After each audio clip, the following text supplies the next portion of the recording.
Hi all, welcome to study com MLT academy. So ഇന്ന് നമ്മൾ discuss ചെയ്യാൻ പോകുന്ന ടോപ്പിക് നമ്മുടെ ക്ലിനിക്കൽ പത്തോളജിയിലെ യൂറിൻ അനാലിസിസ് ആണ്. യൂറിൻ അനാലിസിസ് എന്ന് പറയുന്ന ക്ലിനിക്കൽ പത്തോളജിയിൽ ഏറ്റവും ഇമ്പോർട്ടന്റ് ആയിട്ട് നമുക്ക് പഠിക്കാനുള്ളത് യൂറിനെ കുറിച്ച് തന്നെയാണ്. ബാക്കി സ്പ്യൂട്ടം, സെമിന ഇതിനെ കുറിച്ചൊക്കെ പഠിക്കാനുണ്ടെങ്കിലും അധികം ക്വസ്റ്റ്യൻസ് ചോദിക്കാറൊക്കെ ഉള്ളത് യൂറിൻ റിലേറ്റഡ് ആയിട്ടാണ്. അപ്പൊ നിങ്ങൾ എപ്പോഴും യൂറിൻ്റെത് നന്നായിട്ട് ഫോക്കസ് ചെയ്ത് പഠിക്കുക, ബാക്കിയുള്ളതൊന്നും ക്വസ്റ്റ്യൻസ് വരും. Okay, yes. അപ്പൊ എന്താണ് യൂറിൻ അനാലിസിസ്? നമുക്ക് ബേസിക് ആയിട്ട് തന്നെ പറഞ്ഞിട്ട് പോവാം. ബേസിക് ആയിട്ട് പറയുകയാണെങ്കിൽ യൂറിൻ അനാലിസിസ് എന്ന് പറഞ്ഞാൽ യൂറിന്റെ ഫിസിക്കലി, കെമിക്കലി, മൈക്രോസ്കോപ്പിക്കലി നമ്മൾ എന്ത് ചെയ്യാണ്, അതിനെ ടെസ്റ്റ് ചെയ്യാണ് അല്ലെങ്കിൽ അനലൈസ് ചെയ്യുന്നതിനെയാണ് നമ്മൾ എന്ത് പറയുന്നത്, യൂറിൻ അനാലിസിസ് എന്ന് പറയുന്നത്. അല്ലെങ്കിൽ നമുക്ക് എന്ത് വേണമെങ്കിലും പറയാം, that is referred to the liquid biopsy of the urinary tract എന്ന് പറയാം.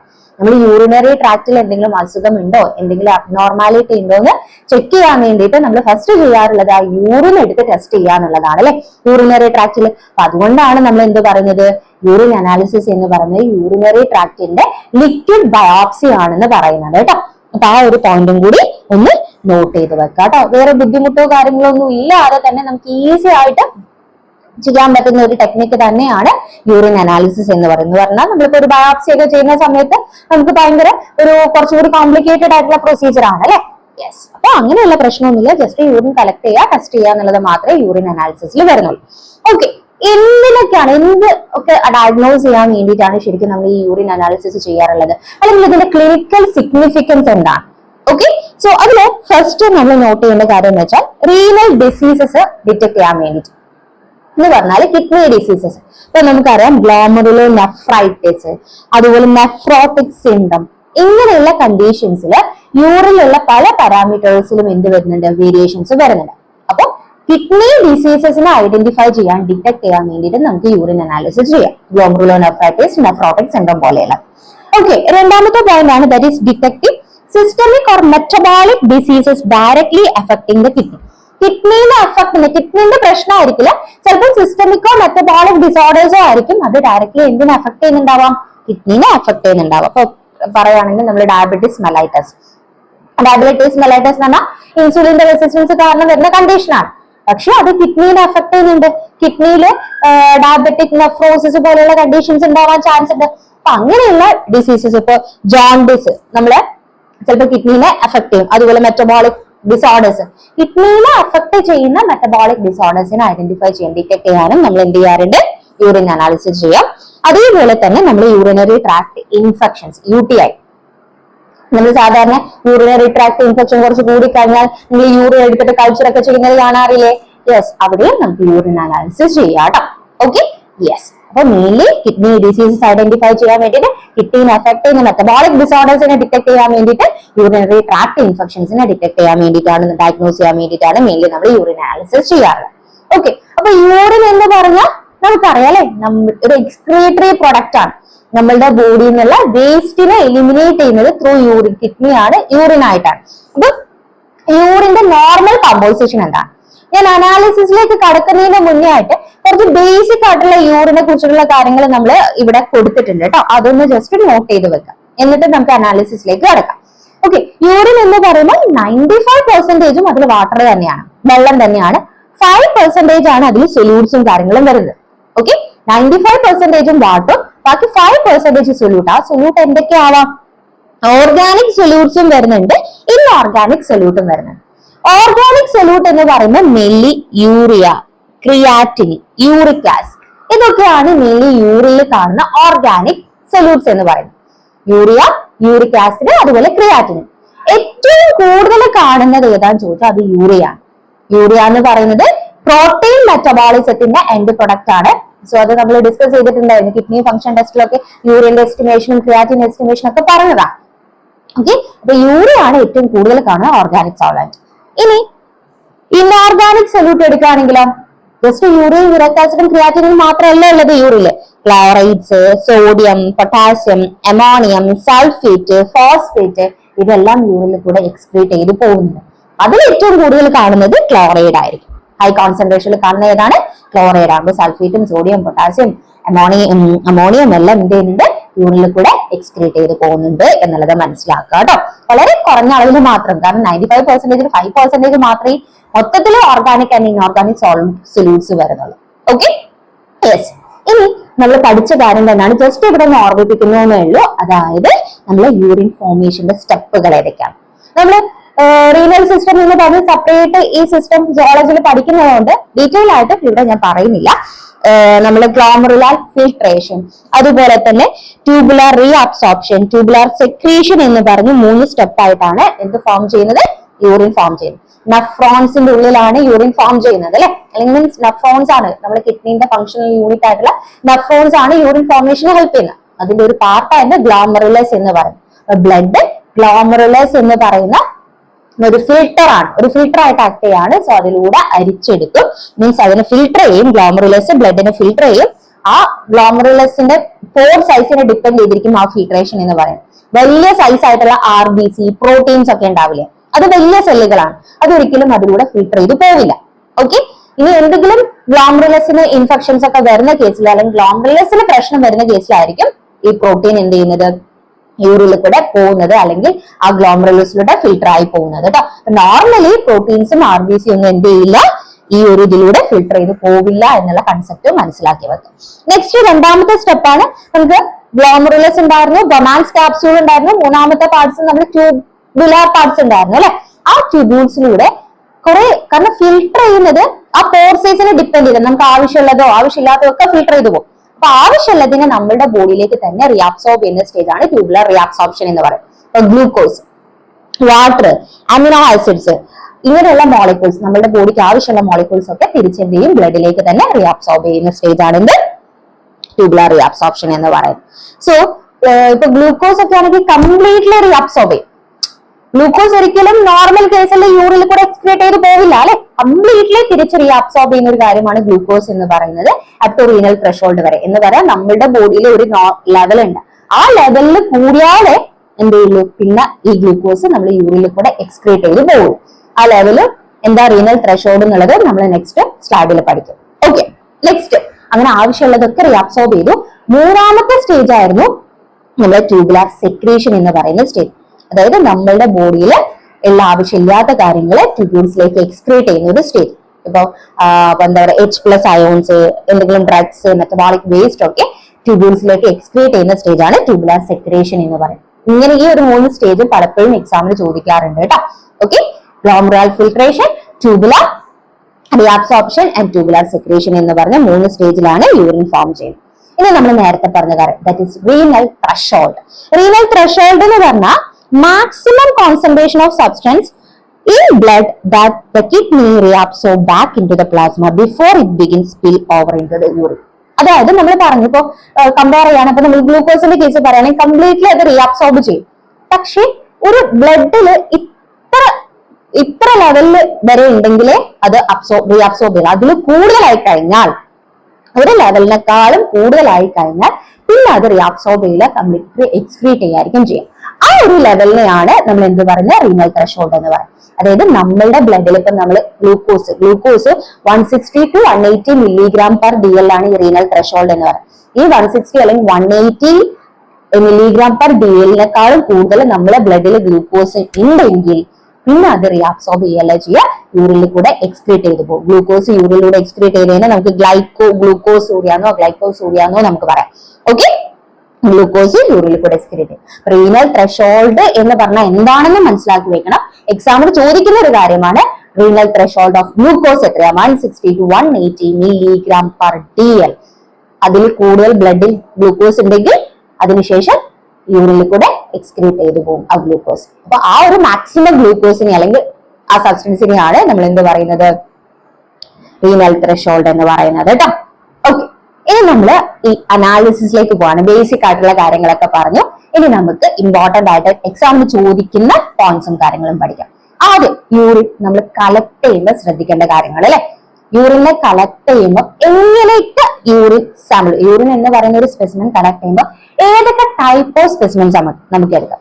ഐഡിയൽ ഒരു യൂറിൻ സാമ്പിൾ എന്ന് പറഞ്ഞാൽ നമ്മൾ first morning mid stream specimen ആണ് ഒരു റുട്ടീൻ ആയിട്ടുള്ള മൈക്രോസ്കോപ്പിക് എക്സാമിനേഷൻ ഒക്കെ ഏറ്റവും ബെസ്റ്റ് സാമ്പിൾ ഏതാന്ന് ചോദിച്ചു കഴിഞ്ഞാൽ ഫസ്റ്റ് മോർണിംഗിൽ നമ്മൾ ഫസ്റ്റ് മോർണിംഗിൽ യൂറിനേറ്റ് ചെയ്യുന്ന, അതേപോലെ മിഡ് സ്ട്രീം യൂറിൻ എന്ന് പറഞ്ഞാൽ ഒന്നുമില്ല, നമ്മൾ ഫസ്റ്റത്തെ ആദ്യത്തെ കുറച്ച് ഡ്രോപ്പ് നമ്മൾ എന്ത് ചെയ്യുക, ഒഴിവാക്കിയതിന് ശേഷം കളക്ട് ചെയ്യുന്ന യൂറിൻ ഉണ്ടാവില്ലേ, യൂറിനേറ്റ് ചെയ്യുമ്പോൾ ഫസ്റ്റത്തെ ഫ്യൂ ഡ്രോപ്സ് നമ്മൾ ഒഴിവാക്കിയിട്ട് ബാക്കിയുള്ള സാമ്പിൾ ആയിരിക്കണം നമ്മൾ കളക്ട് ചെയ്യുന്നത്. കാരണം ഫസ്റ്റത്തെ ഫ്യൂ ഈ ആ ഒരു നമ്മള് നോർമൽ ഫ്ലോറയും കാര്യങ്ങളൊക്കെ ഉണ്ടാവാനുള്ള ചാൻസ് കൂടുതലാണ്. അതുകൊണ്ടാണ് നമ്മൾ അത് ഒഴിവാക്കുന്നത് കേട്ടോ. ഇപ്പൊ റുട്ടീൻ എക്സാമിനേഷനും മൈക്രോസ്കോപ്പിക് എക്സാമിനേഷനും ഒക്കെ ഏറ്റവും ബെസ്റ്റ് സാമ്പിൾ ഏതാന്ന് വെച്ചാൽ first morning mid stream sample ആണ്. ഓക്കെ, ഇനി എന്താ ഈ പോസ്റ്റ് പ്രാൻഡിയൽ സാമ്പിൾ എന്ന് പറഞ്ഞാൽ? പോസ്റ്റ് പ്രാൻഡിയൽ സാമ്പിൾ എന്ന് പറഞ്ഞാൽ ഒന്നുമില്ല, നമ്മൾ ബ്ലഡ് എടുക്കുമ്പോൾ തന്നെ ഫുഡ് കഴിച്ച് 2 hour കഴിച്ചതിന് മീൻസ് ആഫ്റ്റർ മീലിന് ശേഷം നമ്മൾ എടുക്കുന്ന സാമ്പിളാണ് പോസ്റ്റ് പ്രാൻഡിയൽ സാമ്പിൾ. നമ്മൾ സാധാരണ ഗ്ലൂക്കോസിനൊക്കെ വേണ്ടിയിട്ടായിരിക്കും ഈ പോസ്റ്റ് പ്രാൻഡിയൽ സാമ്പിൾ എടുക്കുന്നത് കേട്ടോ. Okay, next 24 hour sample. 24 hour sample എന്ന് പറയുമ്പോൾ നമ്മളൊരു 24 hour യൂറിൻ കളക്ട് ചെയ്യുക. സാധാരണ നമ്മളൊക്കെ ചെയ്യാറുള്ള ചെറിയ ഒരു 1 time യൂറിനേറ്റ് ചെയ്ത സാമ്പിൾ ആയിരിക്കും ലാബിൽ കൊണ്ടുപോകുന്നതെങ്കിൽ പലപ്പോൾ നമുക്ക് എമൗണ്ട് കിട്ടണം. അതായത് ക്വാണ്ടിറ്റേറ്റീവ് എക്സാമിനേഷന് വേണ്ടിയിട്ട് ഇപ്പൊ പ്രോട്ടീന്, ക്രിയാറ്റിൻ പോലെയുള്ള ക്വാണ്ടിറ്റി നമുക്കറിയാം, എത്രത്തോളം യൂറിനിലൂടെ എക്സ്ക്രീറ്റ് ചെയ്ത് പോകുന്നുണ്ട് എന്ന് അറിയണമെങ്കിൽ അവിടെ നമ്മൾ ജസ്റ്റ് ഏതെങ്കിലും ഒരു ടൈമിലുള്ള സാമ്പിൾ എടുക്കില്ല, ഒരു 24 hourലുള്ള യൂറിൻ കംപ്ലീറ്റ് കളക്ട് ചെയ്തിട്ട് നമ്മൾ എന്ത് ചെയ്യും, ടെസ്റ്റ് ചെയ്യായിരിക്കും ചെയ്യും. അതിനെയാണ് 24 hour യൂറിൻ സാമ്പിൾ എന്ന് പറയുന്നത്. നമുക്ക് ഒന്നുകൂടി ഡീറ്റെയിൽ ആയിട്ട് നെക്സ്റ്റ് സ്ലൈഡിൽ പഠിക്കാം കേട്ടോ. ഓക്കെ, സോ അപ്പൊ മെയിൻലി 24 hour യൂറിൻ സാമ്പിൾ എന്തിനാ ചെയ്യുന്നത്? ക്വാണ്ടിറ്റേറ്റീവ് എക്സാമിനേഷൻ ആയിട്ടുള്ള ക്രിയാറ്റിൻ, പ്രോട്ടീൻ പോലെയുള്ള എക്സാമിനേഷന് വേണ്ടിയിട്ടാണ്. ഓക്കെ, നെക്സ്റ്റ് സാമ്പിൾ ആണ് റാൻഡം സാമ്പിൾ. അതൊന്നുമില്ല, എപ്പോ വേണമെങ്കിലും നമ്മൾ കളക്ട് ചെയ്യുന്ന സാമ്പിൾ ഇല്ല. ഇപ്പൊ നമ്മളെടുത്ത് ഡോക്ടർ എടുത്ത് പോയ ഡോക്ടർ ഇപ്പൊ ഒരു യൂറിൻ കളക്ട് ചെയ്ത് വരൂ എന്ന് പറഞ്ഞാൽ any time of the day നമുക്ക് ടെസ്റ്റ് ചെയ്യുന്ന സാമ്പിളിനെയാണ് നമ്മൾ എന്ത് പറയുന്നത്? Random sample. ഈ സാമ്പിൾ എന്ന് പറയുമ്പോൾ ചിലപ്പോൾ ഡൈലൂട്ടഡ് നമ്മൾ വാട്ടർ ഇൻടേക്കിനെ ഡിപ്പെൻഡ് ചെയ്തിരിക്കും. ഏർലി മോർണിംഗ് സാമ്പിൾ എന്ന് പറയുന്നത്, ഏർലി മോർണിംഗ് സാമ്പിൾ എന്ന് പറയുമ്പോൾ കോൺസെൻട്രേറ്റഡ് സാമ്പിൾ ആയിരിക്കും അല്ലെ. പക്ഷെ ഈ ഒരു റാൻഡം സാമ്പിൾ എന്ന് പറയുമ്പോൾ നമ്മൾ വെള്ളം കുടിച്ചിട്ടുണ്ടെങ്കിൽ ഡൈലൂട്ടഡ് സാമ്പിൾ ആവാം, മര്യാദയ്ക്ക് വെള്ളം കുടിച്ചിട്ടില്ലെങ്കിൽ കോൺസെൻട്രേറ്റഡ് ആയിട്ടുള്ള സാമ്പിൾ ആവാം. ഓക്കെ, നമ്മൾ വാട്ടർ ഇൻടേക്കിനെ ഡിപ്പെൻഡ് ചെയ്തിരിക്കും ഈ റാൻഡം സാമ്പിളിലെ എന്താണ് കോൺസെൻട്രേഷൻ എന്ന് പറയും. നെക്സ്റ്റ് അടുത്തത് നേരത്തെ നമ്മൾ പറഞ്ഞ ക്ലീൻ കാച്ച് മിഡ് സ്ട്രീം യൂറിൻ. ഒന്നുമില്ല, നമ്മൾ നേരത്തെ ഇപ്പോ പ്രത്യേകിച്ച് നമ്മൾ മൈക്രോസ്കോപ്പിക് അല്ല മൈക്രോബയോളജിക്കൽ എക്സാമിനേഷന് വേണ്ടി കൾച്ചറും കാര്യങ്ങളും ചെയ്യുന്ന സമയത്ത് നമ്മൾ ശ്രദ്ധിക്കേണ്ട ഒരു കാര്യം എന്താണെന്ന് വെച്ചാൽ യൂറിനേറ്റ് ചെയ്യുന്ന സമയത്ത് എന്ത് ചെയ്യണം? ഫസ്റ്റ് എക്സ്റ്റേണൽ ജെനേറ്റീവ് ലെയർ നമ്മൾ നന്നായിട്ട് ക്ലീൻ ചെയ്യും. യൂറിൻ കളക്ട് ചെയ്യുന്നതിന്റെ മുന്നേ ആയിട്ട് തന്നെ ആ ഒരു ഏരിയ നന്നായിട്ട് ക്ലീൻ ചെയ്യണം. ആന്റിസെപ്റ്റിക്സും കാര്യങ്ങളൊന്നും യൂസ് ചെയ്ത് ക്ലീൻ ചെയ്യരുത്. നോർമലി വാട്ടർ കൊണ്ട് ക്ലീൻ ചെയ്തിട്ട് ആദ്യത്തെ കുറച്ച് പോർഷൻസ് ഓഫ് യൂറിൻ നമ്മൾ എന്ത് ചെയ്യണം? ഒഴിവാക്കണം, ഡിസ്കാർഡ് ചെയ്യണം. അതിനുശേഷം നമ്മൾ എന്ത് ചെയ്യാം?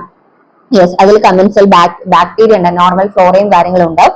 അതിനുശേഷം മിഡിൽ പോർഷൻ ഉണ്ടാവില്ലേ, മിഡിൽ പോർഷൻ ഓഫ് യൂറിൻ നമ്മൾ എന്ത് ചെയ്യാണ്? ഡയറക്ട്ലി നമ്മൾ ആ സ്റ്റെറൈൽ കണ്ടെയ്നറിലേക്ക് കളക്ട് ചെയ്യാം. അതിനെയാണ് മിഡ് സ്ട്രീം യൂറിൻ അല്ലെങ്കിൽ ക്ലീൻ കാച്ച് മിഡ് സ്ട്രീം സ്പെസിമെൻ എന്നൊക്കെ പറയുന്നത് കേട്ടോ. മെയിൻലി അതിന്റെ ഇമ്പോർട്ടൻസ് വരുന്നത് മൈക്രോബയോളജി എസ്റ്റിമേഷന് വേണ്ടിയിട്ടാണ്. ഓക്കെ, കാരണം നമുക്ക് ബാക്ടീരിയാസിന്റെ കറക്റ്റ് ഏതാണ് നമുക്ക് അസുഖം, യൂറിനറി ട്രാക്ട് ഇൻഫെക്ഷൻ കോസ് ചെയ്തിരിക്കുന്ന ബാക്ടീരിയ എന്ന് അറിയണമെങ്കിൽ ഈ പറഞ്ഞ നോർമൽ ഫ്ലോറയും കാര്യങ്ങളൊന്നും അല്ലെങ്കിൽ കമൻസിൽസ് ഒന്നും ഉണ്ടാവാൻ പാടില്ല. അതിനാണ് ആദ്യത്തെ കുറച്ച് ഡ്രോപ്സ് നമ്മൾ ഒഴിവാക്കുന്നത്. ഓക്കെ, നെക്സ്റ്റ് സ്പെസിമെൻ ആണ് ദാറ്റ് ഈസ് കത്തീറ്ററൈസ്ഡ് സ്പെസിമെൻ എന്ന് പറയുന്നത്. കത്തീറ്ററൈസ്ഡ് സ്പെസിമെൻ എന്ന് പറഞ്ഞാൽ നമ്മളൊരു കത്തീറ്റർ യൂസ് ചെയ്യാണ്, ഒരു ഹോളോ ട്യൂബ് അല്ലെങ്കിൽ ഒരു കത്തീറ്റർ യൂസ് ചെയ്തിട്ട് നമ്മൾ എന്ത് ചെയ്യാണ്? ഡയറക്ട്ലി ബ്ലാഡറിലേക്ക്, യുറേത്ര വഴി ബ്ലാഡറിലേക്ക് ഈ കത്തീറ്റർ ഇട്ടിട്ട് എന്ത് ചെയ്യാണ്? നമ്മൾ മെയിൻലി ഇത് ചെയ്യാറുള്ളത് പേഷ്യൻസ് യൂറിനേറ്റ് ചെയ്യാൻ പറ്റാത്ത പേഷ്യൻസ് ഒക്കെ ഉണ്ടാവില്ലേ, അങ്ങനത്തെ പേഷ്യൻസിന് നമ്മൾ ഈ ഒരു കത്തീറ്റർ സ്പെസിമെൻ ആയിരിക്കും ചെയ്യാറുള്ളത്. കത്തീറ്റർ യൂസ് ചെയ്ത് ബ്ലാഡറിലേക്ക് കത്തീറ്റർ ഇട്ടിട്ട് യൂറിൻ കളക്ട് ചെയ്യുന്ന ടെക്നിക്കാണ് കത്തീറ്റർ സ്പെസിമെൻ എന്ന് പറയുന്നത് കേട്ടോ. Okay, next suprapubic aspiration. Suprapubic aspiration എന്ന് പറയുമ്പോൾ യൂറിൻ നോർമലി യുറേത്ര വഴിയാണ് പുറത്തേക്ക് പോകുന്നത് അല്ലെ. പക്ഷെ ഇവിടെ നമ്മൾ എന്താ ചെയ്യാറ്? നമ്മൾ അബ്ഡോമൻ റീജിയനിൽ urethra, lower abdomen region or pelvic റീജിയൻസിൽ ബ്ലാഡർ ഉള്ള സ്ഥലത്ത് നിന്ന് ഒരു സിറിഞ്ച് യൂസ് ചെയ്തിട്ട് ഡയറക്റ്റ് ബ്ലാഡറിന് കളക്ട് ചെയ്യാം.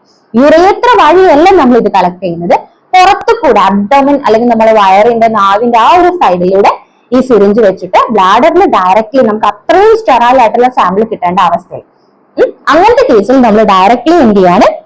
ഇപ്പൊ എനേറോബിക് ബാക്ടീരിയൽ കൾച്ചേഴ്സിനൊക്കെ വേണ്ടിയിട്ടാണെങ്കിൽ ഇങ്ങനെയുള്ള സാമ്പിൾസ് ആണ് നമ്മൾ എന്ത് ചെയ്യാറുള്ളത് കേട്ടോ.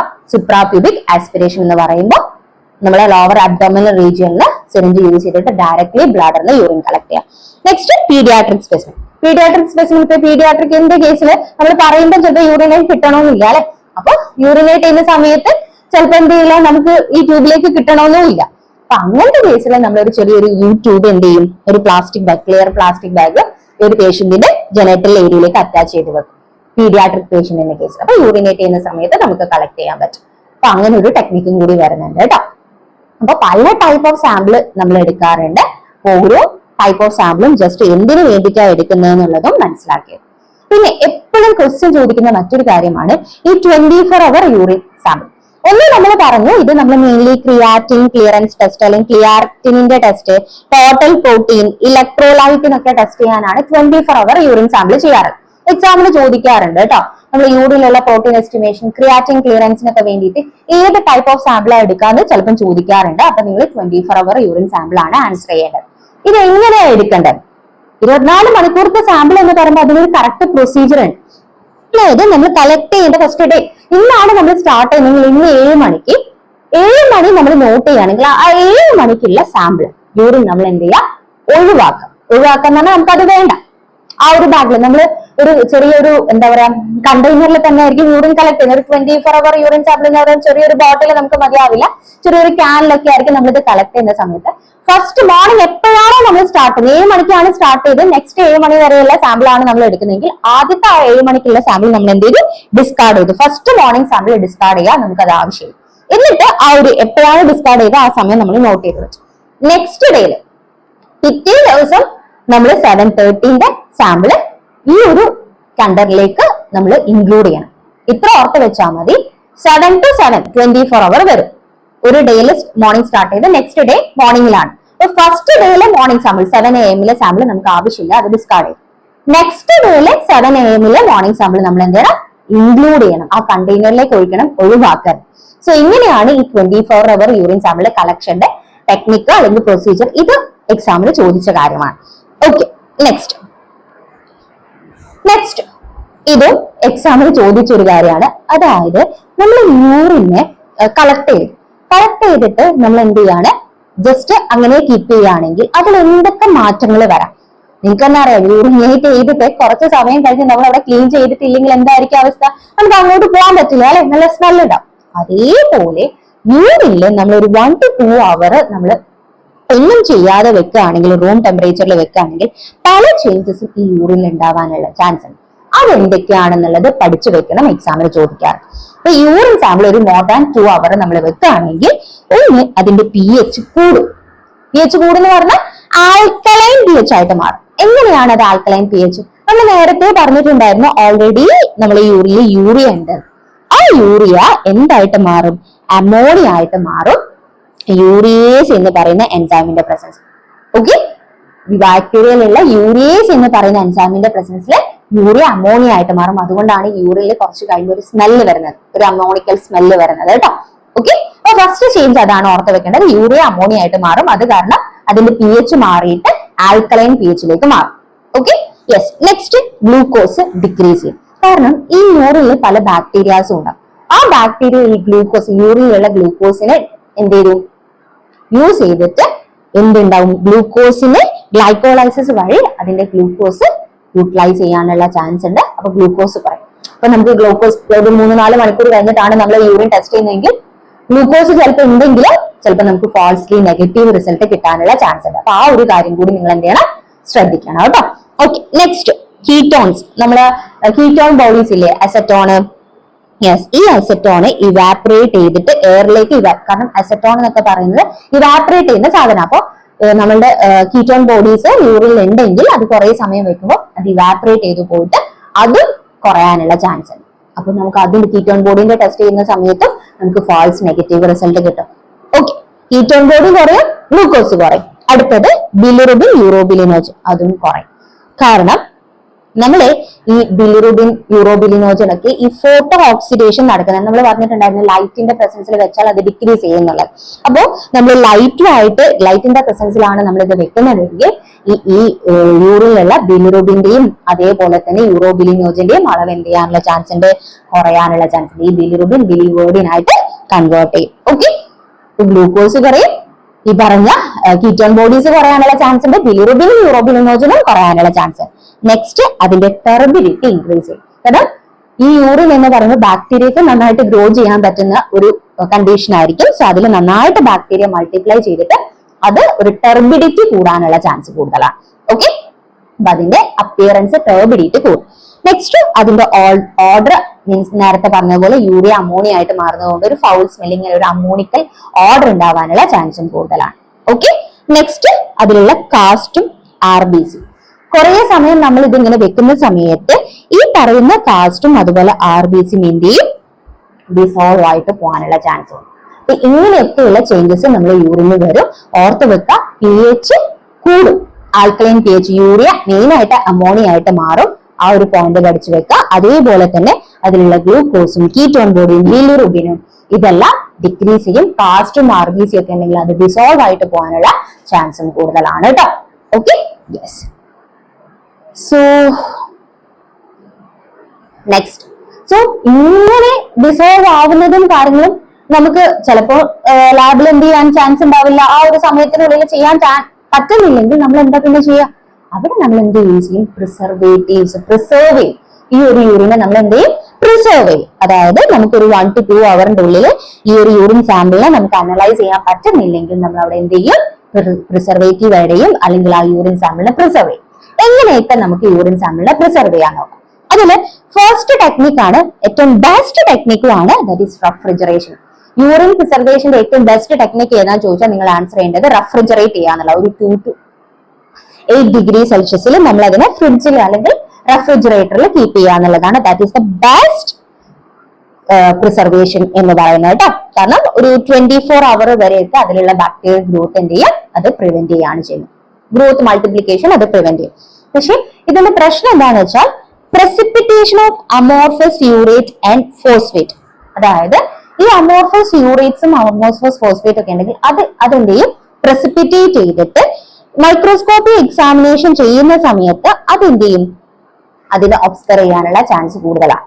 കാരണം നോർമലി അമോണിയം യൂറേറ്റും അമോണിയം ഫോസ്ഫേറ്റ് ഒക്കെ ചിലപ്പോൾ പല കണ്ടീഷൻസിലൊക്കെ ആയിരിക്കും വരുന്നത്. പക്ഷെ ഇങ്ങനെ നമ്മൾ ഫ്രിഡ്ജിൽ കീപ്പ് ചെയ്യുന്നത് കാരണം ഈ അമോണിയം യൂറേറ്റ്സിന്റെ അമോണിയം ഫോസ്ഫേറ്റിന്റെ ഒക്കെ പ്രസിപ്പിറ്റേറ്റ് ഉണ്ടാവാനുള്ള ചാൻസ് ഉണ്ട്. അതൊന്ന് ഒരു മേജർ ഡിസ്അഡ്വാൻറ്റേജസ് ആയി. നമ്മൾ ഏതിന്റെ അഡ്വാൻറ്റേജ് പഠിക്കുന്ന സമയത്തും ഏറ്റവും ഇമ്പോർട്ടന്റ് ആണ് ഡിസ്അഡ്വാൻറ്റേജ്. അത് തന്നെയാണ് PSCക്ക് ചോദിക്കാറുള്ളത്. അപ്പൊ അത് നിങ്ങൾ നോട്ട് ചെയ്ത് വെക്കുക കേട്ടോ. Okay, next. അപ്പൊ നെക്സ്റ്റ് ആണ് ഫോർമാലിൻ അല്ലെങ്കിൽ 40% ഫോർമാലിറ്റി ആണ്. ഫോർമാലിൻ എന്ന് പറയുന്നത് നിങ്ങൾ ആലോചിക്കുക, സെല്ലും ടിഷ്യൂ ഫിക്സേറ്റീവ് ആണ്. Best for cell and tissue.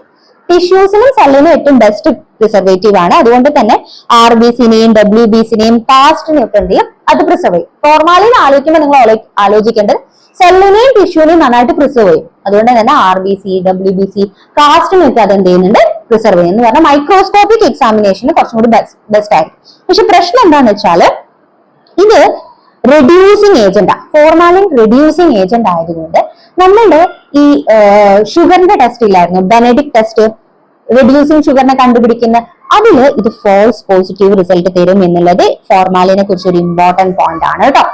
എന്താണ് ഫോർമാലിൻ എന്ന് പറയുന്നത്, best for cell but that is A reducing agent. So അതെന്ത് ചെയ്യുന്നുണ്ട്, നമ്മളുടെ ഈ ഗ്ലൂക്കോസിന്റെ ബെനഡിക്ട് ടെസ്റ്റിൽ നമുക്ക് ഫോൾസ് പോസിറ്റീവ് റിസൾട്ട് തരും. കാരണം റെഡ്യൂസിങ് ടെസ്റ്റിന് ചെയ്യുന്ന ടെസ്റ്റ് ആണ് Benedict test. Okay, yes. Next test thymol. ഈ ഫോർമാലിന്റെ കാര്യമൊക്കെ ചോദിക്കാറുണ്ട് കേട്ടോ, സ്ഥിരം ചോദിക്കുന്ന കാര്യമാണ്. നെക്സ്റ്റ് ടെസ്റ്റ് ആണ്, ദാറ്റ് ഈസ് തൈമോൾ. ടെസ്റ്റ് അല്ല, നെക്സ്റ്റ് പ്രിസർവേറ്റീവ് ആണ് തൈമോൾ. തൈമോൾ എന്ന് പറയുന്നത് ആന്റി ബാക്ടീരിയലും അതുപോലെ തന്നെ ആന്റി ഫംഗൽ ആണ്. Anti bacterial and anti fungal ആണ്. സോ അതുകൊണ്ട് തന്നെ നമുക്ക് മോസ്റ്റ് കെമിക്കൽ കോൺസ്റ്റിറ്റ്യൂന്റ് എല്ലാം പ്രിസർവ് ചെയ്യും. മൈക്രോബയോളജിക്കൽ എക്സാമിനേഷന് നമുക്ക് പറ്റില്ല തൈമോള്. കാരണം എന്താണ്, അത് ആന്റി ബാക്ടീരിയൽ ആന്റി ഫംഗലും ആണ്. സോ അതിനെതിരെ എന്ത് ചെയ്യും, റിയാക്ട് ചെയ്യുന്നത് കൊണ്ട് നമുക്കൊരു ബാക്ടീരിയനെ കണ്ടുപിടിക്കാൻ എന്നുള്ള പർപ്പസിൽ മൈക്രോബയോളജിക്കലി ഇത് യൂസ് ചെയ്യാൻ പറ്റില്ല. പക്ഷെ കെമിക്കൽ എക്സാമിനേഷന് യൂസ് ചെയ്യാം. പ്രശ്നം എന്താന്ന് വെച്ചാൽ പ്രോട്ടീൻ ഇത് പ്രസിപ്പിറ്റേറ്റ് ചെയ്യുന്നത് കൊണ്ട് പ്രോട്ടീന്റെ ടെസ്റ്റ് ഉണ്ടാവില്ലേ, ആ പ്രോട്ടീന്റെ ടെസ്റ്റിൽ ഇവർ ഫാൾസ് പോസിറ്റീവ് റിസൾട്ട് തരും. ഫോർമാലിൻ ഗ്ലൂക്കോസിന്റെ ബെനഡിക്ട് ടെസ്റ്റ് പോസിറ്റീവ് തരുമെങ്കിൽ തൈമോൾ എന്ത് ചെയ്യുന്നുണ്ട്, പ്രോട്ടീന്റെ പ്രിസിപ്പിറ്റേഷൻ ടെസ്റ്റ് പോസിറ്റീവ് തരുന്നുണ്ട്. False positive. നോർമലി പോസിറ്റീവ് അല്ല, പ്രോട്ടീൻ ഇല്ലെങ്കിലും അവർ പോസിറ്റീവ് തരും. ഫാൾസ് പോസിറ്റീവ് ആണ് നമ്മൾ തൈമോൾ യൂസ് ചെയ്താൽ തരും. അപ്പോൾ നമ്മൾ കെമിക്കൽ എക്സാമിനേഷന് തൈമോള് പ്രിസർവേറ്റീവ് ആയിട്ട് യൂസ് ചെയ്തിട്ട് കാര്യമുണ്ടോ പ്രോട്ടീൻ എസ്റ്റിമേഷന്? ഇല്ല. Okay, next that is toluene. Toluene എന്ന് പറഞ്ഞാല് അതൊരു form a air tight surface layer over the urine. അതായത് ഒരു എയർ ടൈറ്റ് ആയിട്ടുള്ള ഒരു മുകളിൽ ലെയർ ആയിട്ട് കിടക്കും ഈ ഒരു പ്രിസർവേറ്റീവ്. ടൊളുവിൻ ഓർത്ത് വെക്കേണ്ടത് അത് മുകളിൽ ഒരു ലെയർ ആയിട്ട് കിടക്കും. അപ്പൊ എയറുമായിട്ടുള്ള കോണ്ടാക്ട് ഉണ്ടാവില്ല.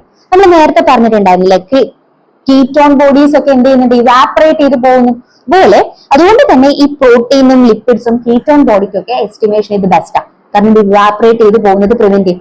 അപ്പൊ ടൊളുവിന് നിങ്ങൾ ഓർത്ത് വെക്കേണ്ടത് മുകളിൽ ഒരു ലെയർ ഫോം ചെയ്യും. അതുകൊണ്ട് തന്നെ കീറ്റോൺ ബോഡിക്കും പ്രോട്ടീനും ലിപ്പിഡ്സിന്റെ എസ്റ്റിമേഷൻ ഒക്കെ ടൊളുവിൻ ബെസ്റ്റ് ആണ്. പ്രശ്നം എന്താന്ന് വെച്ചാൽ ഒന്ന് ഇത് ഹൈലി ഫ്ലെയിമബിൾ ആണ്. രണ്ടാമത്തെ കാര്യം ഈ ഓയിലി മുകളിലുള്ള ആ സർഫസ് ഓയിലി ലെയർ ഇല്ലേ അത് കളയാൻ കുറച്ച് ബുദ്ധിമുട്ടുമാണ്. ഓക്കെ, ഒന്നിന് പോസിറ്റീവ് ഉണ്ടാകുമ്പോൾ മറുവശത്ത് അതിന് എന്തും വരുന്നുണ്ട്, നെഗറ്റീവും വരുന്നു. Okay, next that is boric acid. Boric acid എന്ന് പറഞ്ഞാൽ that maintain its pH around 6, that is the gold standard for the culture. അപ്പൊ നിങ്ങൾക്ക് നേരത്തെ ഞാൻ പറഞ്ഞിട്ടുണ്ടായിരുന്നു നമുക്ക് എന്ത് യൂസ് ചെയ്യാം, ആന്റി ഫംഗൽ നേച്ചർ ആയിരുന്നു നമ്മുടെ തൈമോൾ. അതുകൊണ്ട് മൈക്രോബയോളജിക്കലൊന്നും കൾച്ചറിനൊന്നും യൂസ് ചെയ്യാൻ പറ്റില്ല. അപ്പൊ കൾച്ചറിന് ഏറ്റവും ബെസ്റ്റ് ഏതാന്ന് ചോദിച്ചാൽ നിങ്ങൾക്ക് ഏത് ആൻസർ ചെയ്യാം, that is boric acid. Culture and sensitivity ആണ്, യൂറിന്റെ കൾച്ചറും സെൻസിറ്റിവിറ്റിയാണ് നമ്മൾ ചെയ്യുന്നതെങ്കിൽ അവിടെ നിങ്ങൾക്ക് ഏത് പ്രിസർവേറ്റീവ് യൂസ് ചെയ്യാം, ബോറിക് ആസിഡ് യൂസ് ചെയ്യാം കേട്ടോ. പക്ഷെ റുട്ടീൻ കെമിക്കൽ ടെസ്റ്റിന് അത് യൂസ് ചെയ്യാൻ പറ്റില്ല. കാരണം പിന്നെ അതുപോലെ തന്നെ യൂറിക് ആസിഡ് ക്രിസ്റ്റൽസിന്റെ പ്രസിപ്പിറ്റേറ്റ് ഫോം ചെയ്യുന്നത്. മൈക്രോബയോളജിക്കലി ഒന്നും യൂസ് ചെയ്യാൻ പറ്റുമ്പോൾ മറ്റേതിന് കെമിക്കൽ ടെസ്റ്റിന് ഒന്നും ബോറിക് ആസിഡ് യൂസ് ചെയ്യാൻ പറ്റില്ല എന്നുള്ളതും കൂടി പഠിച്ചു വെക്കാം. Okay, yes. നെക്സ്റ്റ് നമ്മൾ concentrated acid, HCl, glacial acetic acid പോലെയുള്ള കോൺസെൻട്രേറ്റഡ് ആസിഡ്സ്. സോ നമ്മൾ ബോറിക് ആസിഡ് എന്ന് പറയുമ്പോൾ ആസിഡ് ആണ്, അതുകൊണ്ടാണ് അതിന്റെ ഒരു അസിഡിക് pH മെയിൻറ്റെയിൻ ചെയ്യുന്നത്. കോൺസെൻട്രേറ്റഡ് ആകുമ്പോൾ വീണ്ടും നല്ല സ്ട്രോങ് ആസിഡ് ആണ് അല്ലെ. അപ്പൊ അതിന്റെ pH ഏകദേശം ഒരു 2 അത് സ്റ്റെബിലൈസ് ചെയ്യും. സോ ഇത് നമ്മള് നല്ല ഹൈ അസിഡിക് pH ആയതുകൊണ്ട് തന്നെ കാൽഷ്യം, നമ്മളെ VMA ഇല്ലേ, ഓക്കെ, VMA, കാറ്റക്കോളാമിൻസ്, ഇതിന്റെ ഒക്കെ എസ്റ്റിമേഷൻ ഏറ്റവും ബെസ്റ്റ് ആയിരിക്കും. ഓക്കെ, VMA, കാൽഷ്യം, കാറ്റക്കോളാമിൻസിന്റെ ഒക്കെ എസ്റ്റിമേഷന് ബെസ്റ്റ് ആയിട്ടുള്ളത് കോൺസെൻട്രേറ്റഡ് ആയിട്ടുള്ള ആസിഡ്സ് ആയിരിക്കും. പക്ഷെ ഇത് ഹൈലി കൊറോസീവ് ആണ്. അതായത് ഹൈലി കോൺസെൻട്രേറ്റഡ് നമ്മൾ യൂസ് ചെയ്യുന്നതുകൊണ്ട് തന്നെ നമുക്കൊക്കെ പൊള്ളലേൽക്കാൻ, മീൻസ് കൈയും കാലൊക്കെ പൊള്ളാനുള്ള ചാൻസ് കൂടുതലാണ്. അതുപോലെ cellular elements, concentration strong acid അല്ലേ, അപ്പോ എനിക്ക് RBCനെയും മൈക്രോസ്കോപ്പിക് എക്സാമിനേഷന് വേണ്ടിയിട്ടുള്ള സാമ്പിൾ ആണെങ്കിൽ എനിക്ക് സ്ട്രോങ് ആസിഡ് യൂസ് ചെയ്യാൻ പറ്റുമോ? ഇല്ല, അവിടെ സെല്ലൊക്കെ പോയിട്ടുണ്ടാവും അതിനുള്ളിലുള്ള. അപ്പൊ ഒരിക്കലും മൈക്രോസ്കോപ്പിക്ക് ഇത് സ്യൂട്ടബിൾ അല്ല. മനസ്സിലാക്കി പഠിച്ചാൽ എളുപ്പമാണ്. കോൺസെൻട്രേറ്റഡ് ആസിഡ് സെല്ലിനെ നശിപ്പിക്കും, അതുകൊണ്ട് മൈക്രോസ്കോപ്പിക്ക് സ്യൂട്ടബിൾ അല്ല. ഈ കാൽഷ്യം, കാറ്റക്കോളാമിൻസ്, VMA പോലെയുള്ള എസ്റ്റിമേഷനെ ഇത് പറ്റുള്ളൂ. Last that is sodium fluoride. Sodium fluoride എന്ന് പറയുമ്പോൾ ആന്റി ഗ്ലൈക്കോളൈറ്റ്, ഗ്ലൈക്കോസിലൈസിസ് പ്രിവെന്റ് ചെയ്യും. സോ അതുകൊണ്ട് തന്നെ that is best for glucose estimation ആണ് ഇത് ബെസ്റ്റ് ആയിട്ട് വരുന്നത് കേട്ടോ. ഓക്കെ, സോ ഇത്രയാണ് നമുക്ക് പ്രിസർവേറ്റീവ് റിലേറ്റഡ് ആയിട്ട് പറയാനുള്ളത്. നമ്മൾ മൊത്തത്തിൽ ഒരു ഓവർവ്യൂ നോക്കുമ്പോൾ ഏത് ആണ് പ്രശ്നം എന്നുള്ളത് നോക്കുമ്പോൾ നമുക്ക് ജസ്റ്റ് ഒന്ന് ഓവർവ്യൂ നോക്കാം. നമ്മൾ പഠിച്ചത് ഫോർമാലിൻ ബെസ്റ്റ് ഫോർ മൈക്രോസ്കോപ്പി അല്ലെ, RBCനെയും WBCനെയും ഒക്കെ പ്രിസർവ് ചെയ്യുമെന്ന് പറഞ്ഞിട്ടുണ്ടായിരുന്നു. പക്ഷെ അതിന്റെ എന്തായിരുന്നു പ്രശ്നം? False positive result, glucose Benedict ടെസ്റ്റിൽ ഫോൾസ് പോസിറ്റീവ് റിസൾട്ട് തരുന്നതായിരുന്നു. പിന്നെ നമ്മൾ തൈമോളിന്റെ തൈമോളിന്റെ ഒരിക്കലും മൈക്രോസ്കോപ്പി മീൻസ് മൈക്രോബയോളജിക്കൽ എക്സാമിനേഷന് പറ്റില്ല. കാരണം അത് anti fungal, anti bacterial nature ആയിരുന്നു. പക്ഷെ പ്രോട്ടീൻ ടെസ്റ്റ് ഇല്ലായിരുന്നു. പ്രോട്ടീൻ പ്രസിപ്പിറ്റേഷനിൽ ഫോൾസ് പോസിറ്റീവ് റിസൾട്ട് തരുന്നുണ്ടായിരുന്നു. പിന്നെ നമ്മൾ ടൊളുവിന്റെ കേസ് പറഞ്ഞു, അത് കീറ്റോൺ ബോഡിക്കൊക്കെ ബെസ്റ്റ് ആണ്. പക്ഷെ അതെന്താണ്, ഹൈലി ഇൻഫ്ലേമബിൾ ആണെന്നുള്ള കാര്യം, ആ ലെയർ മാറ്റാൻ ബുദ്ധിമുട്ടാണെന്നും പറഞ്ഞു. പിന്നെ നമ്മൾ ആസിഡ് നമ്മൾ ബോറിക് ആസിഡ് ആണ് ഏറ്റവും ബെസ്റ്റ് ആയിട്ടുള്ളത് അല്ലെ. ബോറിക് ആസിഡ് ഏറ്റവും ബെസ്റ്റ് ആയിട്ടുള്ള എന്തിനായിരുന്നു? കൾച്ചർ ആൻഡ് സെൻസിറ്റിവിറ്റിക്ക് ആയിരുന്നു. പിന്നെ കോൺസെൻട്രേറ്റഡ് ആസിഡ്സ് ആണെങ്കിൽ നമ്മൾ നേരത്തെ പറഞ്ഞ പോലെ കാൽഷ്യം പോലെയുള്ള എസ്റ്റിമേഷന് വേണ്ടിയിട്ടായിരുന്നു ചെയ്യാറുള്ളത്. സ്ട്രോങ് ആസിഡ്സ് നമുക്ക് ഒരിക്കലും മൈക്രോസ്കോപ്പിയിൽ യൂസ് ചെയ്യാൻ പാടില്ല. കാരണം അത് സെല്ലിന് എന്ത് ചെയ്യുന്നുണ്ട്, നശിപ്പിക്കുന്നുണ്ട് എന്നുള്ളത്. പിന്നെ കൾച്ചർ ആൻഡ് സെൻസിറ്റിവിറ്റി നാം നേരത്തെ പറഞ്ഞ ബോറിക് ആസിഡ് ആണ് ഏറ്റവും ബെസ്റ്റ് ആയിട്ടുള്ളത്. പിന്നെ ക്ലീൻ ക്യാച്ച് ആയിട്ടുള്ള മിഡ് സ്ട്രീം സാമ്പിൾ എടുക്കണം എന്നുള്ളത് ഒന്ന് നോട്ട് ചെയ്ത് വെക്കാം കേട്ടോ. അപ്പൊ ജസ്റ്റ് ഒന്ന് പറഞ്ഞു എന്നേ ഉള്ളൂ. ഇതൊക്കെ ഞാൻ ഇപ്പൊ കാണിച്ച പോയിന്റ്സ് ഒക്കെ പല എക്സാമിനും ചോദിച്ച കാര്യമാണ്. അതാണ് വീണ്ടും ഞാനൊരു സ്ലൈഡ് ആയിട്ട് കൊടുത്തിരിക്കുന്നത്. ബോറിക് ആസിഡിന്റെ കാര്യം ചോദിച്ചിട്ടുണ്ട്, ഫോർമാലിൻ ഏതിലാണ് ഫോൾസ് പോസിറ്റീവ് റിസൾട്ട് തരാൻ ചോദിച്ചിട്ടുണ്ട്, തൈമോളുടെ കേസ് കാര്യം ചോദിച്ചിട്ടുണ്ട്. Okay, yes.